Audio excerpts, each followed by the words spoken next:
ലോകവേദികളിൽ ഭാരതം കൈവരിച്ചുകൊണ്ടിരിക്കുന്ന അനിഷേധ്യമായ സ്വാധീനത്തിന്റെയും പ്രധാനമന്ത്രി നരേന്ദ്രമോദിയുടെ ദീർഘവീക്ഷണത്തോടെയുള്ള നയതന്ത്ര ബന്ധങ്ങളുടെയും ഉത്തമ ഉദാഹരണമായി എടുത്തു കാണിക്കാവുന്ന ഒരു കാര്യത്തെക്കുറിച്ചാണ് ഇന്ന് ഞാൻ സംസാരിക്കുന്നത്. മലയാളത്തിലെ മുഖ്യധാരാ മാധ്യമങ്ങൾ മുക്കിയ ഈ വാർത്ത നരേന്ദ്രമോദിയുടെ കാര്യക്ഷമമായ നയതന്ത്ര ബന്ധങ്ങളിലെ ഒരു പൊൻതൂവൽ തന്നെയാണ്. ഭാരതത്തിന്റെ സാംസ്കാരിക പൈതൃകവും ആത്മീയ അടിത്തറയും സംരക്ഷിക്കുന്നതിൽ രാജ്യം പുലർത്തുന്ന ജാഗ്രതയുടെ തിളക്കമാർന്ന അധ്യായമാണ് കഴിഞ്ഞ ദിവസങ്ങളിൽ നാം കണ്ടത്. 1000 വർഷത്തോളം പഴക്കമുള്ള ചോള രാജവംശത്തിലെ അപൂർവ രേഖകളായ ചെമ്പേടുകൾ നെതർലാൻഡിൽ നിന്ന് നരേന്ദ്രമോദി ശക്തമായി ഇടപെട്ടുകൊണ്ട് ഭാരതത്തിലേക്ക് തിരിച്ചു കൊണ്ടുവന്നിരിക്കുന്നു. പ്രധാനമന്ത്രി നരേന്ദ്രമോദിയുടെ ഔദ്യോഗിക നെതർലാൻഡ് സന്ദർശനത്തിനിടയിൽ ഡച്ച് പ്രധാനമന്ത്രി റോബ് ജെറ്റന്റെ സാന്നിധ്യത്തിലാണ് ഈ ചരിത്രപരമായ കൈമാറ്റം. അധിനിവേശക്കാലത്ത് ഭാരതത്തിൽ നിന്നും വിദേശത്തേക്ക് കടത്തപ്പെട്ട സാംസ്കാരിക പൈതൃകങ്ങൾ തിരികെ എത്തിക്കാനുള്ള ഇന്ത്യൻ ഗവൺമെന്റിന്റെ ശക്തമായ നയതന്ത്ര ശ്രമങ്ങളുടെ ഒരു വലിയ വിജയമായി ഈ സംഭവം വിലയിരുത്തപ്പെടുന്നു. നമുക്ക് കാര്യങ്ങൾ ഒരല്പം കൂടി വിശദമായി നോക്കാം.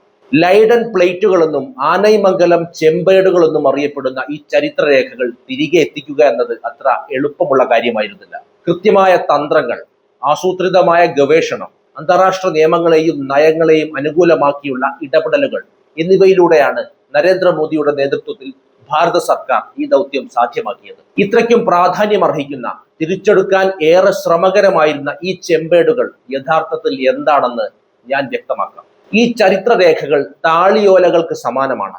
രാജരാജ ചോളൻ ഒന്നാമൻ നൽകിയ ഒരു വാക്കാലുള്ള ഉത്തരവ് ആദ്യം താളിയോലകളിലാണ് രേഖപ്പെടുത്തിയിരുന്നത്.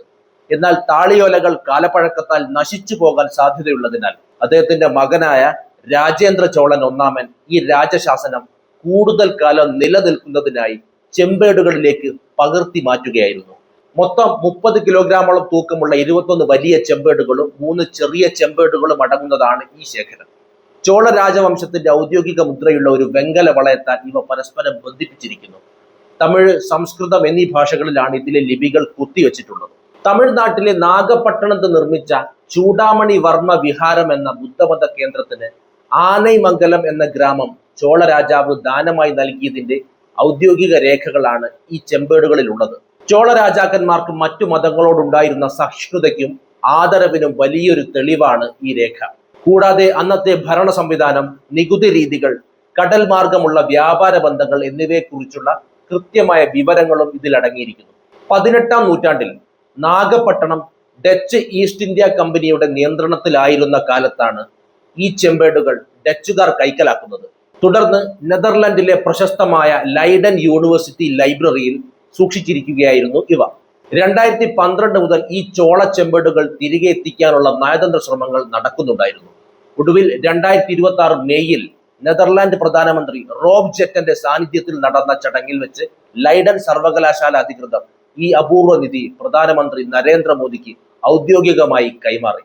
ഇന്ത്യയുടെ നഷ്ടപ്പെട്ടു പോയ സാംസ്കാരിക പൈതൃകം വീണ്ടെടുക്കുന്നതിലെ വലിയൊരു നയതന്ത്ര വിജയമായാണ് ഈ സംഭവം കണക്കാക്കപ്പെടുന്നത്. കഴിഞ്ഞ കുറച്ചു വർഷങ്ങളായി ഭാരതത്തിന്റെ വിദേശ നയത്തിൽ സാംസ്കാരിക നയതന്ത്രത്തിന് പ്രധാനമന്ത്രി വലിയ പ്രാധാന്യമാണ് നൽകുന്നത്. വിദേശ രാജ്യങ്ങളുമായുള്ള ഉഭയകക്ഷി ചർച്ചകളിൽ അധിനിവേശക്കാലത്ത് ഭാരതത്തിൽ നിന്ന് നഷ്ടപ്പെട്ടു പോയ പുരാവസ്തുക്കൾ തിരികെ വേണമെന്ന ആവശ്യം രാജ്യം ശക്തമായി മുന്നോട്ട് വയ്ക്കാൻ തുടങ്ങി. G20 ഉൾപ്പെടെയുള്ള ആഗോള വേദികളിലും ഭാരതം ഈ വിഷയം ഉന്നയിച്ചിരുന്നു. കൃത്യമായ തെളിവുകളോടെയുള്ള ഔദ്യോഗിക അപേക്ഷ വെറും ഒരു അവകാശവാദത്തിനപ്പുറം കൃത്യമായ ചരിത്രരേഖകളുടെ പിൻബലത്തോടെയാണ് ഭാരതം ഈ ദൗത്യത്തെ സമീപിച്ചത്.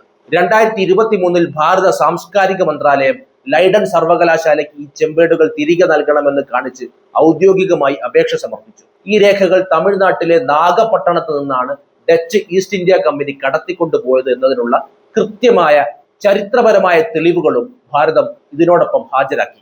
അന്താരാഷ്ട്ര പുനഃസ്ഥാപന നയങ്ങളെ പ്രയോജനപ്പെടുത്തിയാണ് ഭാരതം ഇത് സാധ്യമാക്കിയത്. അധിനിവേശക്കാലത്ത് കോളനികളിൽ നിന്ന് അനധികൃതമായി കടത്തിക്കൊണ്ടുപോയ പുരാവസ്തുക്കൾ അവയുടെ യഥാർത്ഥ അവകാശികൾക്ക് തിരികെ നൽകണം എന്നൊരു ആഗോള നയം ഇപ്പോൾ രൂപപ്പെട്ടിട്ടുണ്ട്.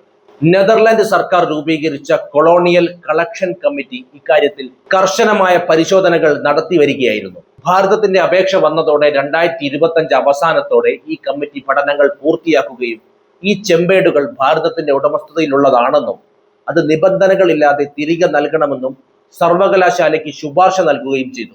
നെതർലാൻഡ് ഭരണകൂടവുമായി പ്രധാനമന്ത്രി നരേന്ദ്രമോദി പുലർത്തുന്ന അടുത്ത വ്യക്തിബന്ധവും വിദേശകാര്യ മന്ത്രാലയത്തിന്റെ നിരന്തരമായ ഫോളോ അപ്പുകളും ഈ പ്രക്രിയ വേഗത്തിലാക്കാൻ സഹായിച്ചു. ഒടുവിൽ നെതർലാൻഡ്സ് പ്രധാനമന്ത്രി റോബ് ജെറ്റന്റെ സാന്നിധ്യത്തിൽ ഡെൻഹാഗിൽ വെച്ച് നടന്ന ഔദ്യോഗിക ചടങ്ങിൽ വെച്ച് ലൈഡൻ സർവകലാശാല അധികൃതർ ഇത് പ്രധാനമന്ത്രിക്ക് നേരിട്ട് കൈമാറുകയായിരുന്നു.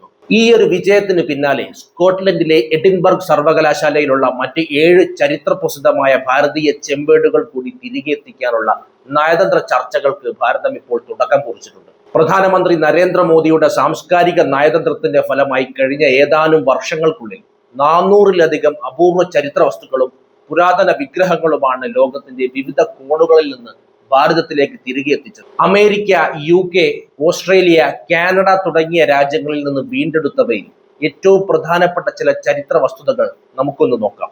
ഏറ്റവും ഒടുവിലായി 2026 ഏപ്രിലിൽ UK ഓക്സ്ഫോർഡ് സർവകലാശാലയുടെ കീഴിലുള്ള ആഷ്മോളിയൻ മ്യൂസിയത്തിൽ നിന്നും 16-ാം നൂറ്റാണ്ടിലെ വെങ്കലത്തിൽ തീർത്ത തിരുമങ്കൈ ആഴ്വാർ വിഗ്രഹം ഭാരതത്തിന് കൈമാറാൻ ഔദ്യോഗികമായി തീരുമാനമായിരുന്നു. തമിഴ്നാട്ടിലെ കുംഭകോണത്തുള്ള ക്ഷേത്രത്തിൽ നിന്നും മോഷ്ടിക്കപ്പെട്ട ഈ വിഗ്രഹം UK ശക്തമായ നയതന്ത്ര ചർച്ചകൾക്കൊടുവിലാണ് തിരികെ ലഭിക്കുന്നത്.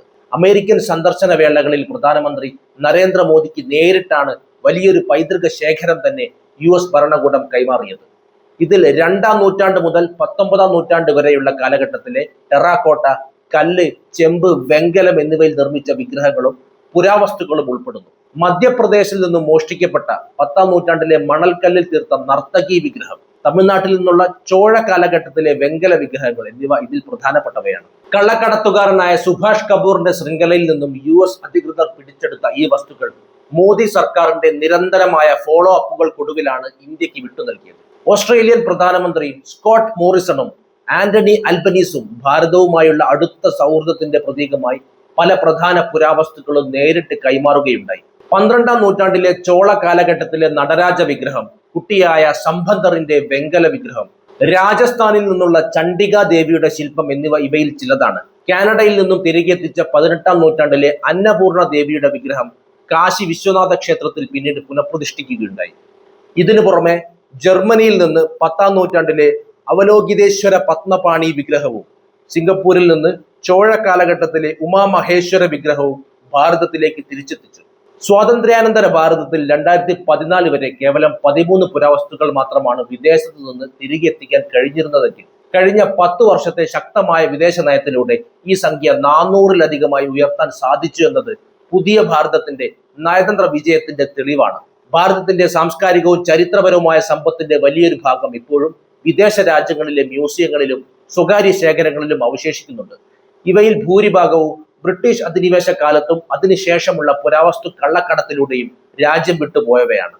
ഇത്തരം വിലമതിക്കാനാവാത്ത ചരിത്രരേഖകളും പുരാവസ്തുക്കളും തിരികെ എത്തിക്കാനായി ശക്തമായ നയതന്ത്ര ശ്രമങ്ങളാണ് ഭാരതം ഇപ്പോൾ നടത്തിവരുന്നത്. നിലവിൽ വിദേശങ്ങളിലുള്ള ഏറ്റവും പ്രധാനപ്പെട്ട ചരിത്ര വസ്തുക്കളിൽ ഒന്ന് ലണ്ടനിലെ ബ്രിട്ടീഷ് ലൈബ്രറിയിലുള്ള ടിപ്പു സുൽത്താന്റെ വാളും അദ്ദേഹത്തിന്റെ വ്യക്തിപരമായ ഡയറികളും ചരിത്രരേഖകളുമാണ്.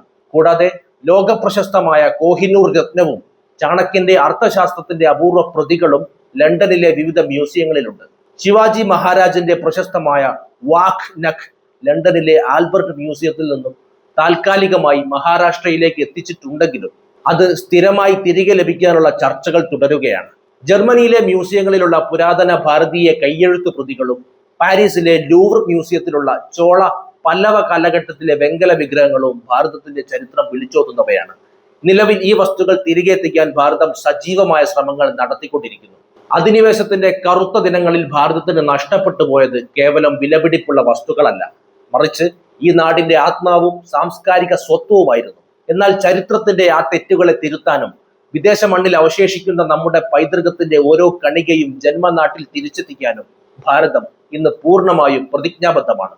ലോകവേദികളിൽ രാജ്യം കൈവരിച്ച നയതന്ത്ര കരുത്തും ഉറച്ച രാഷ്ട്രീയ ഇച്ഛാശക്തിയും ഇതിനോടകം തന്നെ ലക്ഷക്കണക്കിന് ഭാരതീയരുടെ പ്രതീക്ഷകൾക്ക് ജീവൻ നൽകിക്കഴിഞ്ഞു.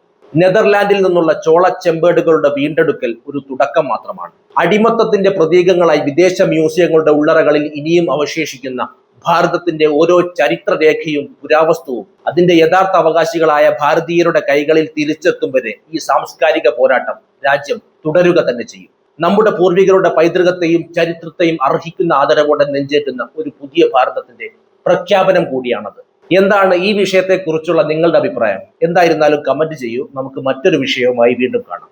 നന്ദി.